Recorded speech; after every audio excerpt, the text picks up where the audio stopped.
O vinho sempre foi um produto econômico-cultural com forte tradição e que permeia a história da humanidade.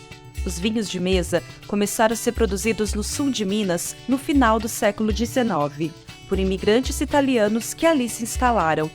O comércio dos vinhos para São Paulo foi o marco inicial do desenvolvimento da vitivinicultura, que impulsionou a região a se tornar uma das maiores produtoras de vinho do Brasil.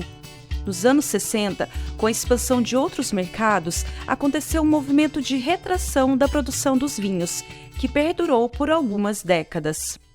Essas vinícolas todas eram de italianos, 42, e todas fechadas, achando que aquele vinho era bom, porque o nono fazia daquele jeito. Eu chegava aqui, mas mãe, vocês têm que melhorar, tem que mudar. Ah, não, assim mesmo. Eu falava, eles não vão mudar. Eu falei, eu acho que eu tenho condição de chegar lá e dar uma chacoalhada nesse povo. A gente não conhecia outra forma de produzir uva, era produzir no verão. Mas eu queria trazer uvas diferentes, uvas melhores, uvas híbridas, fazer o vinho comum melhor. Em 2002, nós tínhamos plantado uvas viníferas em Andradas, em 2002. Aí plantamos, foi aquela alegria, mudas francesas sendo plantadas em Andradas, o novo auge da viticultura brasileira e tal, foi aquela alegria estonteante aqui na vinícola, né? Toda no jornal e tal.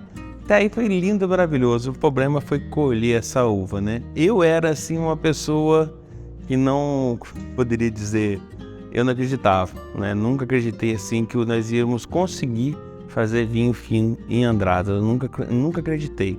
Quando chegou em 2010, eu falei pro meu irmão, Dedé, eu chamo ele de Dedé, agora nós vamos arrancar toda essa uva e plantar Bordeaux. Vamos plantar Bordeaux, que Bordeaux, pelo menos em Andradas, produz com qualidade. Mas aí tudo acontece na hora certa. Nessa mesma época, a Epamig, que é a empresa de pesquisa pecuária de Minas Gerais, o campus dele de uva e vinho fica em Caldas, pertinho daqui. E o Murilo, que era o chefe da Epamig, ele teve a ideia de tentar copiar Vale de São Francisco, outras regiões que faziam 2 safras com a uva. Uma primeira safra agora, né, colhendo no verão, e a segunda safra colhendo no inverno. Então, aqui foi um desafio, né? A gente tinha um pesquisador aqui, o Murilo, que na ocasião era o chefe aqui da nossa unidade, e ele esteve na França, e quando ele voltou, ele realmente tinha interesse em melhorar a vitivinicultura aqui da região, né? A gente já tinha feito vários trabalhos para as uvas americanas e ele queria, né, trazer um diferencial. Só que ele trouxe algumas mudas de uvas finas para cá na ocasião, só que o nosso clima não dava certo, né, para essa uva produzir em janeiro no ciclo normal. Foi feito várias tentativas, mas a uva realmente não atingia uma maturidade e uma qualidade suficiente. Aí um dia ele estava dando um seminário e falando exatamente sobre a fisiologia da planta, né, as condições que a videira precisa para se desenvolver, e falou justamente das condições ideais para ter uma boa colheita, né, para a uva poder amadurecer, que são dias ensolarados, dias quentes, noites frias, né, essa amplitude térmica, e a necessidade de ter baixa precipitação, pouca chuva na época da maturação e colheita da uva.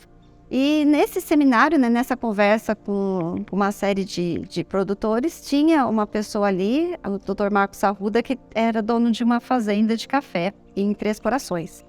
E ele chegou pro Murilo e falou, olha, será que não dá certo, né, da gente testar e produzir um vinho de qualidade aqui no sul de Minas?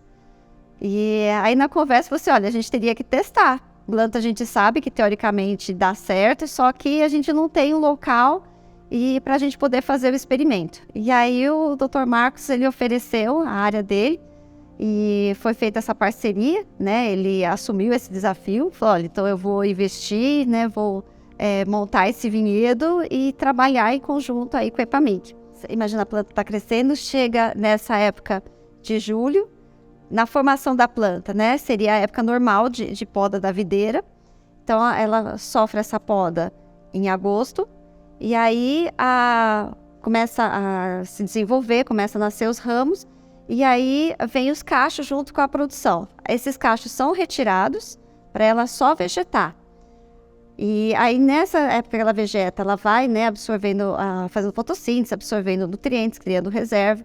Aí quando ela passa, no fim, chega dezembro e janeiro, os ramos começam a mudar de cor, vão ficando marrons, né, vão ficando lignificados, e em janeiro ela vai ser podada novamente. Então quando a gente poda em janeiro, aí a planta vai começar a se desenvolver de novo, aí nessa segunda crescimento a gente deixa os cachos, e aí eles vão começar a iniciar a maturação em torno de maio.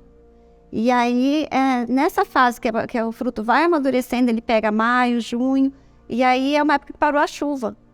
Então, toda a fase de maturação da uva acontece num período de baixa precipitação, né, que uma alta amplitude térmica você tem no inverno, né, outono e inverno, o dia mais quente e a noite mais fria. Essa amplitude vai auxiliar na produção dos compostos fenólicos, então vai ser uma uva que vai ter maior intensidade de cor, no caso das variedades tintas, ela vai ter uma composição fenólica que vai dar estrutura para o vinho. E a gente, por não ter chuva, a gente consegue deixar essa uva mais tempo na planta, e aí você vai ter toda a evolução da maturação fenólica também, né? Que vai dar toda essa característica de ser um vinho que suporta depois um período de guarda, passagem por uma barrica, um vinho que tem um período de prateleira muito maior.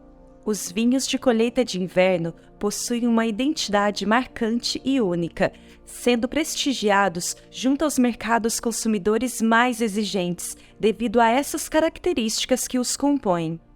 Como a gente consegue atingir uma maturação tão grande na uva, então a gente consegue atingir um vinho mais colorido, porque a gente tem uma antocianina que conseguiu atingir uma maturação melhor. A gente tem taninos mais redondos por conta da maturação fenólica, então os taninos não são verdes, o vinho fica mais redondo em boca. A gente tem uma concentração de Brix maior, ou seja, uma concentração de açúcar maior, então a gente vai ter vinhos mais alcoólicos.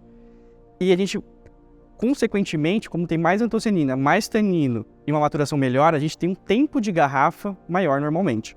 Então, normalmente, nossos vinhos de inverno vão ser mais alcoólicos, mais coloridos, uma cor mais forte, um tanino mais redondo, mais tempo de prateleira e, normalmente, com capacidade para passar por barrica. Esses são os nossos vinhos de inverno. Dentre a imensa variedade de uvas produzidas nesse novo terroir, temos um satisfatório resultado em muitos cultivares. A Syrah é a estrela do sul de Minas, a estrela de Minas Gerais, né? Que foi a primeira que começou, ela que tornou tudo possível, porque ela é uma uva que aguentou o nosso clima perfeitamente e conseguiu produzir vinhos de altíssima qualidade. Mas junto com ela veio a Sauvignon Blanc. A Sauvignon Blanc é uma uva emblemática, ela tem uma acidez, é aquele vinho para você tomar na beira da piscina, um vinho refrescante para comer com peixes, né? Fantástico. Então praticamente são duas uvas emblemáticas. Ficaríamos só nessas? Não, o negócio vai dando tão certo, né, que a gente começamos a diversificar. Depois disso aí começamos a plantar Cabernet Sauvignon. Mas Cabernet Sauvignon, será que vai produzir aqui? Muitas pessoas falaram assim, vocês nunca irão conseguir produzir Cabernet Sauvignon em Minas Gerais. E hoje é um destaque aqui na nossa vinícola, a Cabernet Sauvignon, ganhadora de inúmeros prêmios, né? Depois da Cabernet Sauvignon, vamos parar por aí? Não. Pegamos na Cabernet Franc. A Cabernet Franc também é uma estrela da vinícola. Falar pra você, são tantas estrelas que a gente tem aqui, né? E eles vão enumerando elas. Aí a Cabernet Franc não vai conseguir produzir. Produziu e com qualidade. Mas parando por aí não. Merlot, a Merlot nossa que é aveludada, fantástica. Em colheita de inverno. Soberba. Depois dessas, viemos com a Viognier, né? A Viognier. Em colheita de inverno, em terraceamento, uma Viognier que ela tem uma produção baixíssima, mas é de alta qualidade. Essa Viognier nossa hoje ela ganhou como melhor vinho branco do Brasil, seria pelo nível de qualidade e excelência desse vinho. Pinot Noir, né? A Pinot Noir é uma uva tinta, né? Normalmente ela é uma uva muito fraquinha, bem levinha, quando você não quer tomar um vinho muito forte, mas quando falamos em vinho de inverno, pensa numa Pinot Noir de qualidade. Saiu aqui também na vinícola nossa. Moscato em colheita de inverno, uma Moscato colhida de sobrematuração, fazendo um late harvest, que é um vinho de açúcar natural, residual natural da fruta. Fantástico. Ganhou o prêmio como melhor vinho branco sobremesa do Brasil.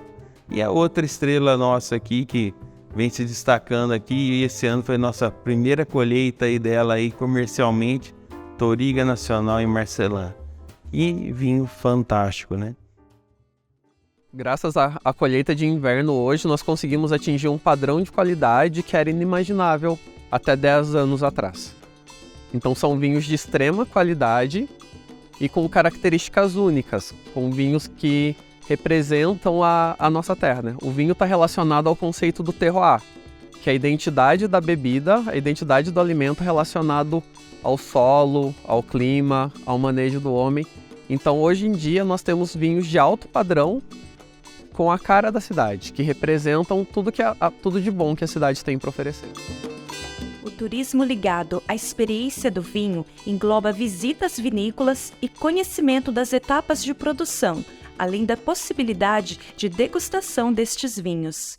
Então, a partir do momento que a gente conseguiu produzir esses vinhos de mais qualidade, o fluxo de turista aumentou assim assustadoramente, a gente nem esperava. A grande vantagem é que o vinho no mundo é o produto que mais chama turista. Mais que qualquer coisa. Em primeiro lugar é vinho. Não tem praia, não tem Disneylândia, Meca, nada. É vinho, o produto que mais chama turista. Com o advento do vinho de inverno, esses amantes do vinho começaram a vir aqui no sul de Minas, em Andradas, onde a gente está, né? A gente trouxe o turista. Agora, aí o turista estando aqui, sim, ele vai visitar café, ele vai visitar uma fábrica de queijo, ele vai visitar o azeite, né? O que dificilmente o café sozinho ia trazer o turista. Dificilmente o azeite ia trazer. Eles trazem turista, mas num nível muito pequeno.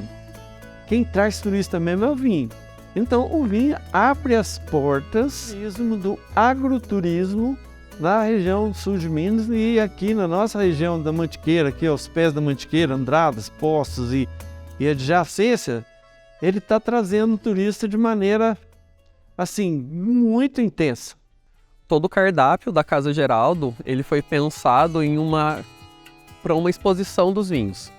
Para cada prato que nós servimos hoje no restaurante, nós temos pelo menos 2 vinhos que vão harmonizar perfeitamente com eles, para complementar a experiência do turista aqui dentro hoje.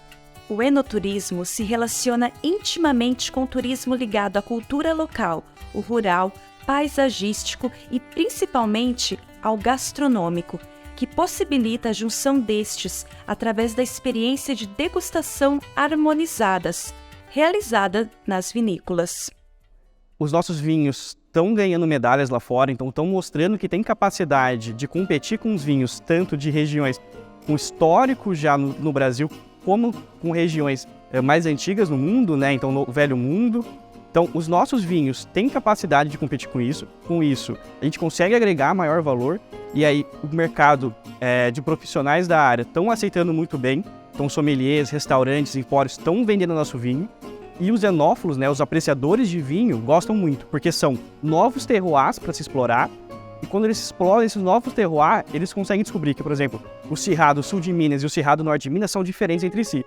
Então acabam atingindo esse mercado de consumidores que gostam de vinho. A expectativa do futuro é a gente aumentar a nossa quantidade plantada. Então a Epamig hoje vem pesquisando novas variedades para introduzir a técnica da dupla poda. Então vai ter uma maior quantidade de rótulos para o consumidor escolher. A gente vai ter projetos maiores desenvolvendo no turismo, então para os consumidores conseguirem visitar as vinícolas. Então com isso vai girar um mercado, né, de turismo. Uma experiência que deu certo, uma experiência bem sucedida. Só que nós temos uma expectativa muito grande em cima dele, pois nós estamos na ponta do iceberg ainda. Tem muitas possibilidades ainda de produção de grandes estilos de vinhos diferentes, aumentar a variedade de uvas que são produzidas aqui.